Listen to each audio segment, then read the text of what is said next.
दुनिया को पहचान बनाता है, वीराने को गुलिस्तान बनाता है। मैं आप यही की कहता हूँ प्रेम भी मनुष्य को भगवान बनाता है। तो एक बार पुनः मैं आपका हार्दिक अभिनंदन स्वागत वंदन करता हूँ। और मैं तो ये कहूँगा कि ये भारत है और भारत में विभिन्नताओं में एकता का प्रतीक माना जाता है कि यूं ही नहीं, इस देश में खुशियों के चमन खिलते हैं। जरा आंख उठा के देख अभी सुनियाती हैं तो कलकत्ता से, इधर राजस्थान से हैं और पंजाब से, तो पूरा एक तरह से पूरा भारत यहाँ पर मौजूद है। और यही असल में भारत की विशेषता है कि भिन्न भिन्न संस्कृतियों के लोग भिन्न भिन्न, जैसे कि एक हमारी जो क्या बोलते हैं उसको, हमारे संस्कारों के साथ एकत्रित होते हैं, तो वहां पर भी एक आपस में प्यार जन्म देता है। क्या हाल क्या दिल का है, इजहार से रोशन होगा, यानी किरदार तो किरदार से रोशन होगा। तुम रात दिन चिरागों को जलाते क्यों हो, घर चिरागों से नहीं प्यार से रोशन होगा। तो एक आपसे ये भी रिक्वेस्ट है कि देखो, कुछ चीजें ऐसी होती हैं जो आप पर्सनली डॉक्टर साहब के साथ बात करें, और आपने ना फ्रैंकली जैसे समझ आ रही है नहीं, इस बात का थोड़ा सा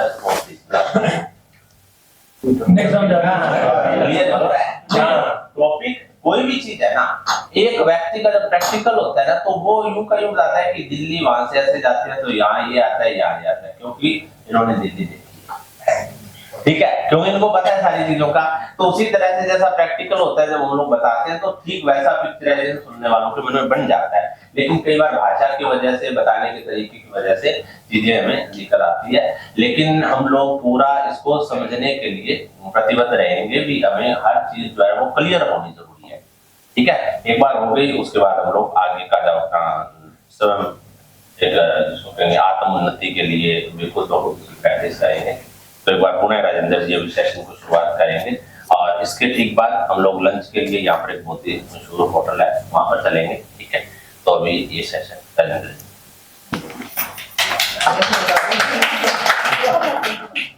चलिए, मानो तो मौज है वरना समस्या तो हर रोज है। ये टैगलाइन भी सतीश जी की बदौलत ही मुझे मिली थी। तो थोड़ी सी मेरी तारीफ करी तो मेरी बात सुनो, जब मैंने ना, मैं आपको करता हूँ, मैंने जब शुरू में इनकी तारीफ की तो मैं सोच रहा था बार बार मेरे बारे में कब बोलेंगे, मेरे बारे में चलो यही बोलते थे सारे Satish ji is the best, यही बोलो तो Satish ji is the best. कोई आवाज ही नहीं आ रही है, बढ़िया बोल रहे हैं, बढ़िया हिंदी बोल रहे, हिंदी राष्ट्रीय भाषा है, आम सारे सतीश जी तो वो शख्स है जो तारीफ के मोहताज नहीं है, भी उनके कर्म, उनका होना ही एक तारीफ है। इनका बोलना भी जो हिंदी है ना, जो हिंदी राष्ट्रीय भाषा लगी है ना, श्री आम ही चल दिया। बाकी सर देखो, भाषा का भाव है ना, भाव होता है, जैसे ये भाव हो तो चीज समझ आ जाती है। आप बोले थे तो आप भाव के साथ बोल रहे हैं, तो भाव जी मैं ना मुस्कुराहट आ जाती है। चलिए, तो हम बात कर रहे थे सजेस्टिबिलिटी की, कि हमारे अंदर सजेस्टिबिलिटी जितनी ज्यादा होगी उतने ही हम ज्यादा हिप्नोटाइज हो पाएंगे। एक तो हमने खुद की सजेस्टिबिलिटी को बढ़ाना है। अब खुद की सजेस्टिबिलिटी कैसे बढ़ेगी, ये हमारे लिए टॉपिक है कि हमने सेल्फ हिप्नोसिस का भी अभ्यास करना है। इसके लिए हमने सजेस्टिबिलिटी बढ़ानी है, और दूसरे को आपने सेवा देनी है तो उसकी सजेस्टिबिलिटी पहले चेक करनी है, और कम है तो बढ़ानी है। ये चीजें जरूरी हैं, क्योंकि जो जितना ज्यादा सजेस्टिबल होगा उतना ही ज्यादा अचेतन तक हमें जाने देगा। हमारे अचेतन मन में बात तभी जाती है जब हम ज्यादा सजेस्टिबल होते हैं। अगर हम सजेस्टिबल नहीं है, मन विचारों में खोया हुआ है, सजेस्टिबिलिटी भंग तब होती है जब हमारे मन में विचार चल रहे हैं, चेतन मन ज्यादा एक्टिव है कि ये सही गलत एनालाइज कर रहे हैं, विश्लेषण कर रहे हैं कि ये सही नहीं है, ये बंदा सही नहीं है, इसको ज्ञान नहीं है। इस तरह की जब क्रिटिकल थिंकिंग चल रही है तो हमारी सजेस्टिबिलिटी लो होती है। तब हम सम्मोहन का प्रयोग खुद पर नहीं कर पाते हैं, या दूसरों को तब नहीं कर पाएंगे जब उनकी सजेस्टिबिलिटी लो है। तो हमने सजेस्टिबिलिटी को बढ़ाना है, खुद की भी और सामने वाले की। तो इसके लिए हमें क्या करना है वो अब समझ लेते हैं। तो सम्मोहन की सीधी सीधी परिभाषा आप समझ गए कि सजेस्टिबिलिटी का हाई होना और फुल्ली कंसंट्रेट होना। हम जब कंसंट्रेट होते हैं तो वो सम्मोहन ही है। जैसे अब आप सुनने में पूरी तरह से कंसंट्रेट हैं, अब आपके दिमाग में और कुछ नहीं चल रहा है। सुनना भी हिप्नोसिस है। जब आप किसी को सुनते हैं, बस सुनते ही रह जाते हैं। कहते हैं ना, हम कई बार ना खो ही गए, हम तो डूब ही गए। तो वो डूबना ही हिप्नोसिस है। वो डूबना किसी में भी हो सकता है। जैसे कोई किताब पढ़ता है तो किताब पढ़ने में खो जाता है, उसे पता ही नहीं चलता कि कितना समय निकल गया। और जब हम पढ़ रहे हैं, बार बार पेज पलटने पड़ते हैं, घड़ी को बार बार देख रहे हैं, तो वो हिप्नोसिस नहीं है। वो इस ऊपरी मन में ही रह गए, वो इन्हीं तरंगों में हम उलझ के रह गए। तो जो काम अचेतन मन से हो, अर्थात अचेतन ड्राइव करने लग जाए, वही काम सफल होता है। तो हमने अचेतन मन की शक्तियों से काम करने। जैसे आपने देखा होगा कि कुछ लोग बहुत महान काम भी कर देते हैं। जितने भी गुरुज हुए, संत हुए, उन्होंने वो कर दिखाया। वो तभी कर दिखाया जब उनके अंदर ये अचेतन मन की पावर रही। तो वो सजेस्टिबल रहे, क्योंकि उन्होंने अपने आप को सरेंडर कर दिया परमात्मा के प्रति, या जो भी उनका इष्ट देव है, जिसके प्रति भी वो समर्पित हुए, वही चीजें उन्होंने प्राप्त की। कोई अल्लाह के प्रति समर्पित होता है तो वही उसी अवस्था में जाता है। कोई भगवान राम के प्रति होगा तो वहीं जाएगा। कोई सतगुरु के प्रति होगा, कोई अपने नानक के प्रति, गोविंद सिंह जी के प्रति, किसी भी संत गुरु के समर्पित होंगे तो हम उसी अवस्था में चले जाते हैं। जैसे एक नाम हुआ स्वामी रामकृष्ण परमहंस। तो वो काली के भक्त थे। तो वो काली की इतनी उपासना करते थे कि काली उनको सपने में दिखाई देती थी। तो काली से वो बातें करते। तो हम वही चीजें अचेतन तक ले जाते हैं, वही चीजें हमारे साथ होने लग जाती है। और जो बात करते हैं, बहुत से ऐसे लोग हैं जो परमात्मा से भी बात करने का दावा करते हैं, तो वो सारा उसी अवस्था में पहुंचने का कमाल है कि हम अपने मन की तरंगों में इतने नीचे चले जाते हैं, तो वहां पर जो हम सोच रहे हैं उसी का रूप बन जाता है, वही प्रतिरूप सामने आ जाता है। ऐसा है। तो इसको हम विधिवत रूप से आगे अगला टॉपिक समझते हैं। इंपोसिस कि सम्मोहन का कहां कहां प्रयोग हो सकता है। सम्मोहन का दो तरीके से बहुत ज्यादा प्रयोग है। एक तो इलनेस के लिहाज से, दूसरा वेलनेस के लिहाज से। इलनेस अर्थात कोई भी मानसिक शारीरिक बीमारियां हैं उसको ठीक करने के लिए, और दूसरा कि हम बीमार हो ही ना, वो वेलनेस के लिए। आज समय आ चुका है वेलनेस का। इलनेस पे तो बहुत प्रयोग हो गए कि जब हम बीमार हो जाते हैं तब डॉक्टर के पास जाते हैं, लेकिन अगर हम सही खाना पीना रखें तो डॉक्टर के पास जाने की जरूरत नहीं रहेगी। वो हो गया वेलनेस। तो सम्मोहन हम रोज खुद को उस अवस्था में लेके जाएं और खुद की प्रोग्रामिंग करें कि आज का दिन मेरा बेस्ट रहेगा, आज मैं बहुत अच्छा काम करने वाला हूं। चाहे आप अध्यापक है तो मेरे को पढ़ाने में आनंद आ रहा है, आप बिजनेसमैन हैं तो मेरे को बिजनेस में आनंद आ रहा है। जब हम खुद की प्रोग्रामिंग रोज वेलनेस के लिए करते हैं तो हम फिर परेशान होंगे ही नहीं, बीमार होंगे ही नहीं। अब देखो, हमने प्रोग्रामिंग सही नहीं की तो गलत प्रोग्रामिंग तो अपने आप हो ही जाती है। हम बीमार हैं, परेशान हैं, नेगेटिव थॉट आ रहे हैं, कैसे भी विचार हैं, तो वो ये है कि हमने सही प्रोग्रामिंग नहीं की और अपने आप तो गलत प्रोग्रामिंग हो ही जाती है। जैसे एक खेत है, खेत की जुताई कर दी, बुआई कर दी, अब उसको खाली छोड़ दिया तो उसके अंदर खरपतवार, झाड़, इस तरह के जो पौधे हैं वो अपने आप उग जाएंगे, लेकिन फसल तो बोनी पड़ती है। तो हमें खेत को खाली नहीं छोड़ना है। दिमाग को खाली छोड़ा तो बाहर से किसी ने कुछ भी बीज इसके अंदर डाल दिया। जैसे रोज इसके अचेतन मन में कोई ना कोई बीज डाल के चला जाता है, तो वही फिर पौधे बन जाते हैं और उसी का परिणाम आता है। अब आप सोशल मीडिया पर देखते हो कि वहां पर इतने लोग मारे गए, वहां ये हो रहा है। न्यूज चैनल आप ओपन करो तो वहां पर तो इतनी नेगेटिविटी। जो इंसान 6 महीने टीवी चैनल देख ले, उसको ठीक बीमार होने से कोई नहीं रोक सकता। टीवी एक इडियट बॉक्स ही है, उसमें बहुत सारे अच्छे प्रोग्राम हैं, उनके लिए हम उनका शुक्राना भी करते हैं, जैसे डिस्कवरी है या और एजुकेशन से रिलेटेड है। लेकिन जितने ये न्यूज चैनल हैं वो हमें बीमार करते हैं।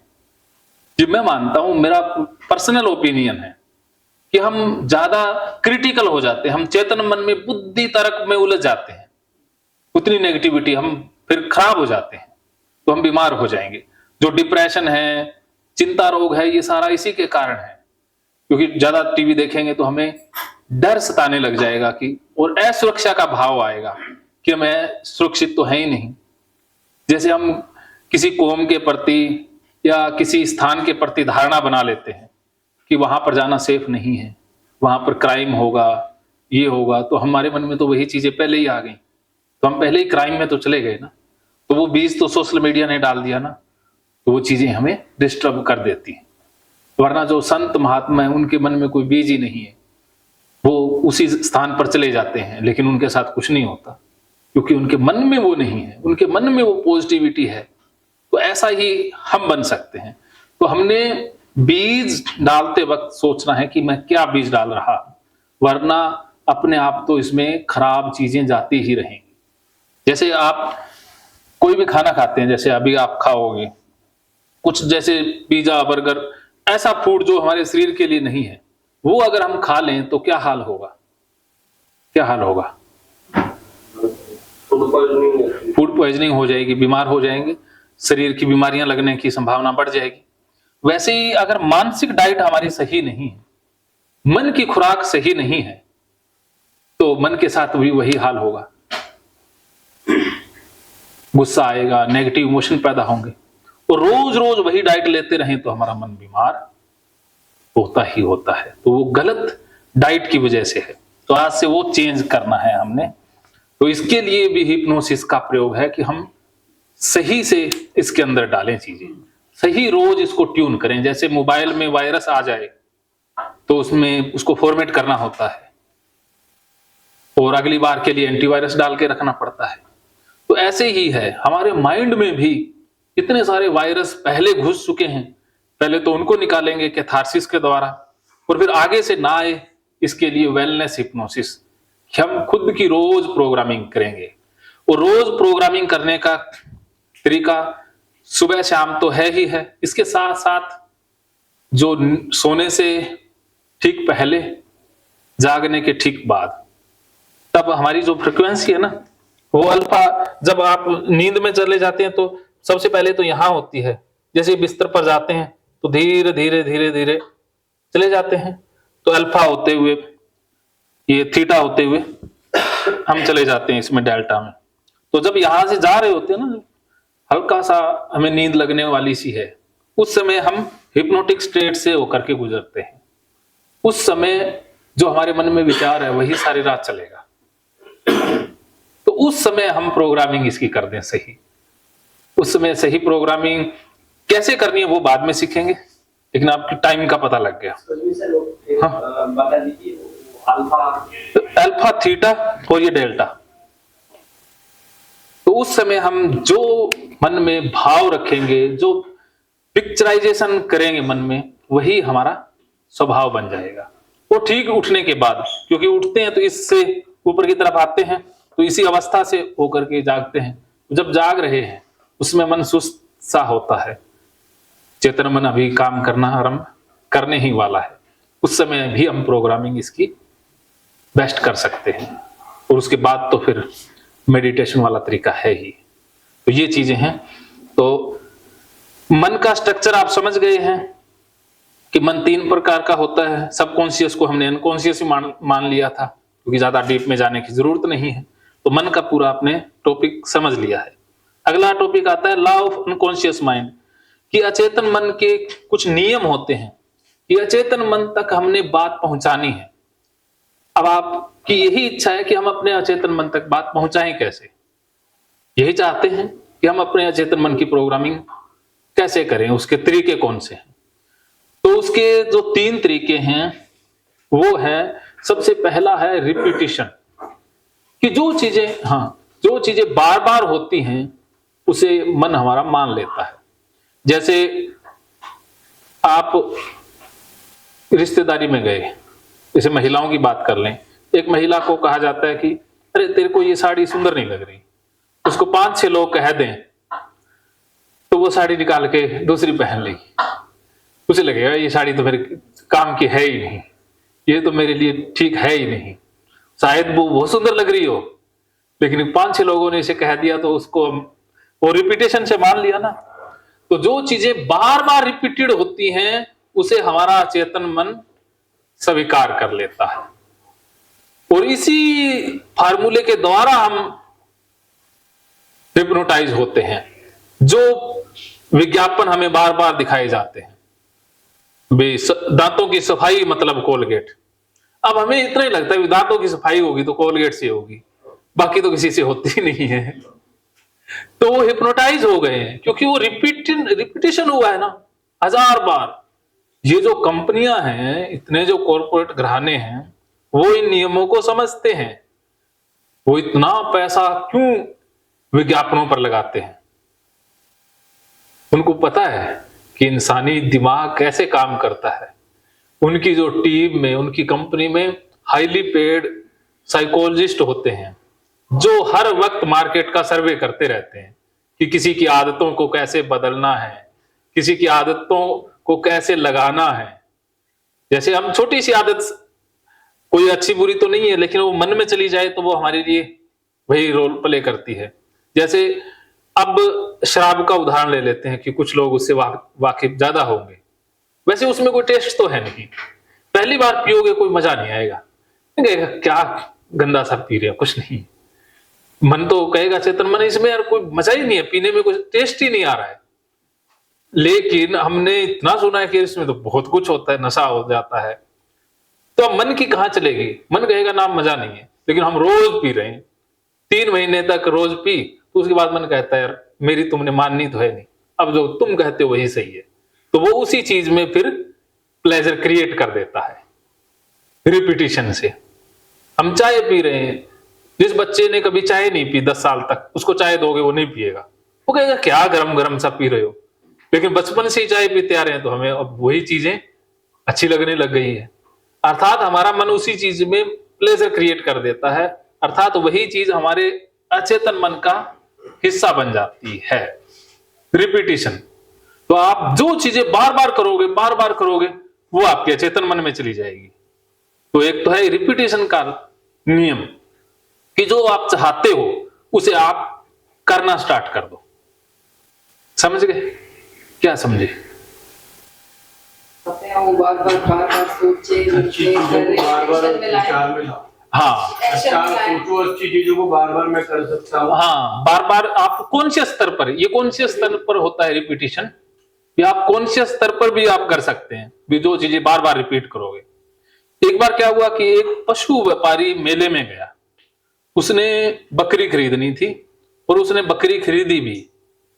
अब वो जा रहा था बकरी को कंधे पर लाद कर, तो रास्ते में 3 ठग उसे देख लेते हैं और वो प्लान बनाते हैं कि इसको ठगना है, और ठगेंगे ऐसे कि इसको पता भी ना चले। तो वो तीनों प्लान बना लेते हैं और तीनों अलग अलग जगह है, खड़े हो जाते हैं। सबसे पहला ठग मिलता है, वो कहता है कि अरे व्यापारी तूने ये कुत्ता कहां से लिया? वो कहता है अरे बकरी है, मैं मेले से लाया हूं। वो कहता है तो कुत्ता, अब तेरे को बकरी लग रही है तो मैं क्या करूं? इतना कह करके वो निकल गया। अब कुछ ही दूरी पर वो गया कि दूसरा ठग मिल गया। अब दूसरा ठग फिर कहता अरे ये बकरी कहां से लाया है, ये तो कोई, ये कुत्ता कहां से लाया, ये तो कोई काम का नहीं है। वो कहता अरे ये तो बकरी है, मैं मेले से लाया हूं, पता नहीं तुम लोगों को मेरी बकरी से क्या प्रॉब्लम है, इसे कुत्ता बताए जा रहे हो। तब वो ठग कहता अरे क्या जमाना आ गया है, लोग कुत्तों को खरीद करके बकरी समझ लेते हैं। इतना कह करके वो निकल गया। अब उसके मन में डाउट आ गया, पता नहीं क्या दिक्कत है, सही सच में तो नहीं कुत्ता तो नहीं है। अब इतने में वो तीसरा ठग मिल गया। वो कहता अरे व्यापारी ये कुत्ता कहां से ले आए, ये तो बहुत घटिया कुत्ता है, मालिक को भी काट लेता है। अब इतना उस व्यापारी ने सुना कि उसने बकरी को फेंक दिया और कहने लगा कि ये तो भैया कोई भूत प्रेत है,